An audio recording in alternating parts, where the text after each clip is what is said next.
नमस्कार दोस्तों, स्वागत है आपका एक बार फिर से बीएससी फर्स्ट ईयर की केमिस्ट्री क्लासेज में। देखो, हमने बात स्टार्ट की थी VSEPR की, ठीक है। इसके बारे में जो अवधारणाएं थी हमारी वो मैंने आपको बताई थी कि कौन कौन सी अवधारणाएं यहाँ काम आती है। अब आज हम इसके नियम पढ़ने वाले हैं। जो ये VSEPR सिद्धांत है ना, इसके कौन कौन से नियम हैं हम उनकी बात करेंगे, उनके ऊपर डिस्कस करेंगे, चर्चा करेंगे, ठीक है। बिल्कुल डिटेल में चर्चा होने वाली है और हो सकता है ये जो VSEPR है वो तीसरे भाग में भी जा सकता है, ठीक है। तो अब देखो VSEPR के क्या नियम है, क्या रूल है, वो मैं आपको बताता हूं, ठीक है। देखो, यदि हमारे पास कोई केंद्रीय परमाणु है, यदि कोई केंद्रीय परमाणु में लिख भी देता हूं, यदि केंद्रीय परमाणु के पास केवल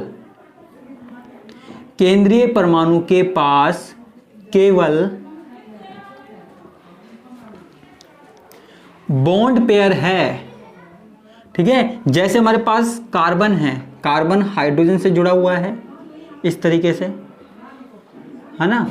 ये देखिए, यदि केंद्रीय परमाणु के पास केवल बॉन्ड पेयर है, बंद युग्म है, तो ऐसे अणुओं की आकृति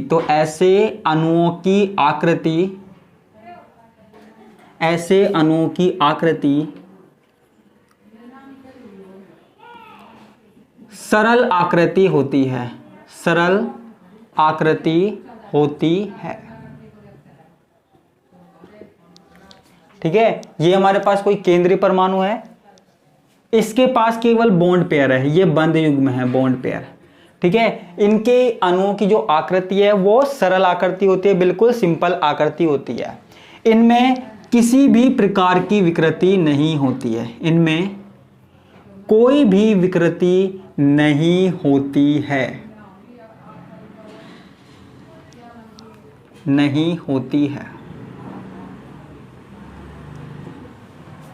ठीक है। तो अगर हमारे पास कोई अणु है, अणु में सारे के सारे बॉन्ड पेयर हैं, बंद युग्म हैं, तो उसमें कोई भी विकृति नहीं होगी, कोई भी डिस्टोर्शन नहीं होगा। क्लियरली मैं कह रहा हूं, ठीक है बच्चा। अब आगे एक चीज देखिए, क्या बॉन्ड पेयर यानी कि जो दो परमाणुओं से मिलकर बना हुआ है। तो देखो, अगर हमारे पास बॉन्ड पेयर है तो आकृति सेम वैसी होगी जैसी हमने संकरण में पढ़ी थी, ठीक है, जैसी हमने संकरण के अंदर पढ़ी थी। मतलब जब हमारे पास दो ऑर्बिटल होंगे यानी कि sp संकरण होगा, तो हमारे पास रेखीय आकृति होगी, ठीक है। हमने पढ़ा था sp के अंदर। अगर हमारे पास 3 कक्षक होंगे यानी कि sp2 संकरण होगा, तो आकृति कैसी होगी? समतलीय त्रिभुजीय। ये आकृति मैंने आपको बताई थी किसमें? संकरण में। तो सेम वैसी ही आकृति होगी जैसी मैंने संकरण में बताई थी, ठीक है। 4 है यानी कि sp3 है, तो sp3 होने पर चतुष्फलकीय आकृति होगी। क्लियर है? तो इसी तरीके से और भी अगर हम देखें तो 5 में, 6 में, मान लो 5 में sp3d है या dsp3 है, तो आकृति वैसी होगी जो हमने पढ़ी थी ना, त्रिकोणीय, द्विपिरामिडीय, ट्राइगोनल, बाइपिरामिडियल, ठीक है। तो सेम वही हमारे पास स्ट्रक्चर होगी, ज्यामिति होगी। और 6 है तो मान लीजिए कौन सी, d2sp3 या sp3d2, तो वहां अष्टफलकीय होगी, ठीक है। तो यहां पे कोई भी विकृति नहीं होती है, कोई भी डिस्टोर्शन नहीं होता है। क्लियरली मैं आपको बता सकता हूं, ठीक है। तो अगर बॉन्ड पेयर है तो हमें कोई प्रॉब्लम नहीं है, कोई दिक्कत नहीं है, ठीक है। ये हमारे पास क्या हो गया? पहला नियम हो गया। कौन सा नियम हो गया बच्चों? पहला नियम हो गया। आगे चले, अब हम पढ़ते हैं दूसरा नियम। कौन सा? दूसरा नियम पढ़ते हैं। दूसरा नियम क्या है? यदि बॉन्ड पेयर के साथ साथ यानी कि बंद युग्म के साथ साथ लोन पेयर भी आ जाए, ठीक है, यदि किसी अणु में केंद्रीय परमाणु पर बॉन्ड पेयर के साथ साथ लोन पेयर भी आ जाए तो विकृति उत्पन्न हो जाती है, तो विकृति उत्पन्न हो जाती है, विकृति उत्पन्न हो जाती है। ठीक है, लोन पेयर नहीं होने चाहिए अगर हमको आकृति सही चाहिए। लोन पेयर आते ही विकृति आ जाती है। ठीक है, देखो अगर हमारे पास लोन पेयर है तो सबसे ज्यादा प्रतिकर्षण होता है। ठीक है, उसके बाद अगर लोन पेयर बॉन्ड पेयर है तो उसमें थोड़ा सा कम होता है, और अगर बॉन्ड पेयर है तो उसमें सबसे कम प्रतिकर्षण होता है। ठीक है, तो अब देखो यहां पे ये जो नियम है ना, इस नियम के आधार पर हम कई चीजें बता सकते हैं। इस नियम के आधार पर हम कई अणुओं की आकृति बता सकते हैं, कई अणुओं के बारे में बता सकते हैं। वो कौन कौन से हैं मैं आपको बताता हूं। ठीक है, ध्यान से सुनिएगा। देखो हमारे पास कई बार एक क्वेश्चन पूछ लिया जाता है, आपकी जानकारी के लिए बता दूं क्या क्वेश्चन पूछ लिया जाता है। हमसे पूछा जाता है कि CH4 NH3 व H2O तीनों में sp3 संकरण है, तीनों में sp3 संकरण है, तीनों में sp3 संकरण है, sp3 हाइब्रिडाइजेशन है। ठीक है, लेकिन इनकी आकृति भिन्न भिन्न होती है, लेकिन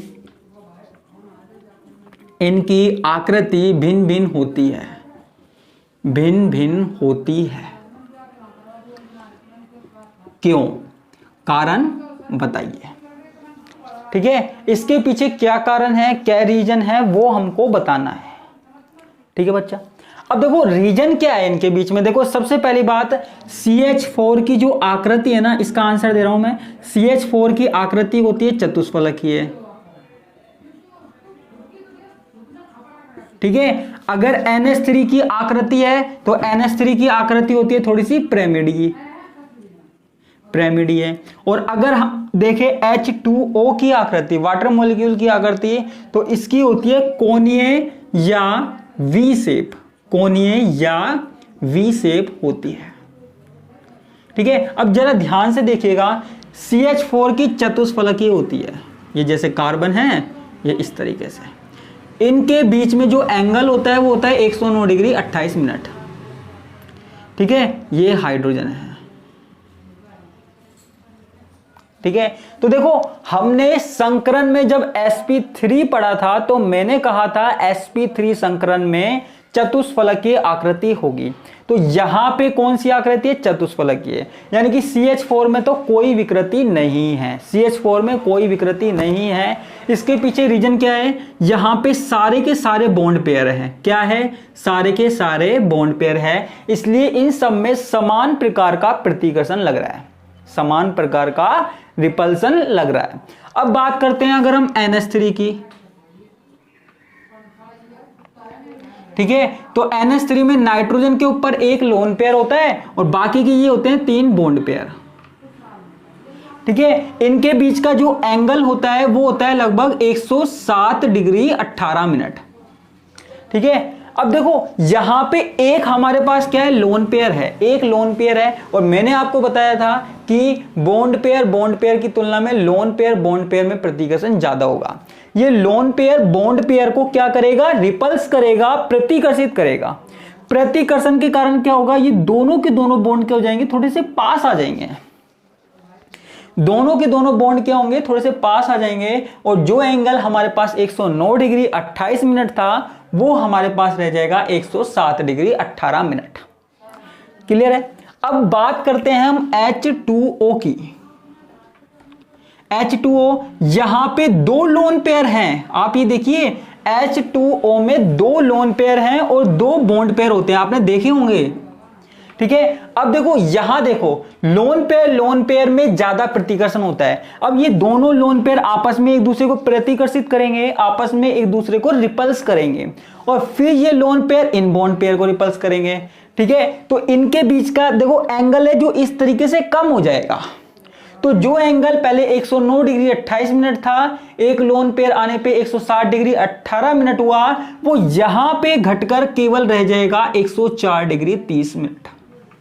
ठीक है, अगर हमसे कोई रीजन पूछ ले कि CH4NH3 व H2O तीनों में sp3 संकरण है, लेकिन फिर भी इनकी आकृति भिन्न भिन्न होती है, कारण बताइए।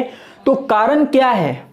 कारण ये है कि एक CH4 में सारे के सारे बॉन्ड पेयर होते हैं, इसलिए इसकी आकृति वही होती है जो हमने संकरण के दौरान पढ़ी थी, यानी कि चतुष्फलक की है। जब बात आती है NH3 की, तो NH3 अमोनिया में एक लोन पेयर है, इस लोन पेयर के कारण यहां प्रतिकर्षण होता है, जिसके कारण हमारे पास क्या होता है, बॉन्ड एंगल कम हो जाता है, 160 डिग्री 18 मिनट रह जाता है। और जब बात आती है H2O की, वाटर मॉलिक्यूल की, तो बॉन्ड एंगल और कम हो जाता है और वो रह जाता है 104 डिग्री 30 मिनट। तो इस तरीके से हमारे पास बॉन्ड एंगल कम होता जाता है। क्लियर है? तो ये हमारे पास बात किसकी हो गई, इसके दो नियमों की बात हो गई। क्लियर है? तो जब भी आपसे पूछा जाए कि ऐसा क्यों होता है, तो आप इसका रीजन बता सकते हो।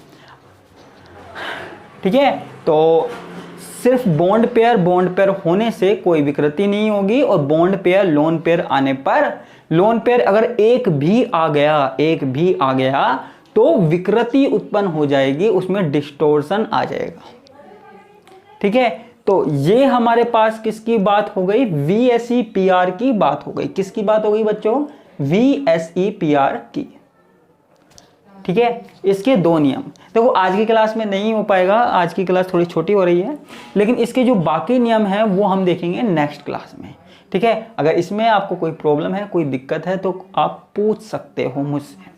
ठीक है, तो वो मैं आपकी प्रॉब्लम का सॉल्यूशन कर दूंगा। तो आज के लिए बस इतना ही, बाकी का हम देखेंगे नेक्स्ट क्लास में। ठीक है, धन्यवाद, नमस्कार, बाय बाय।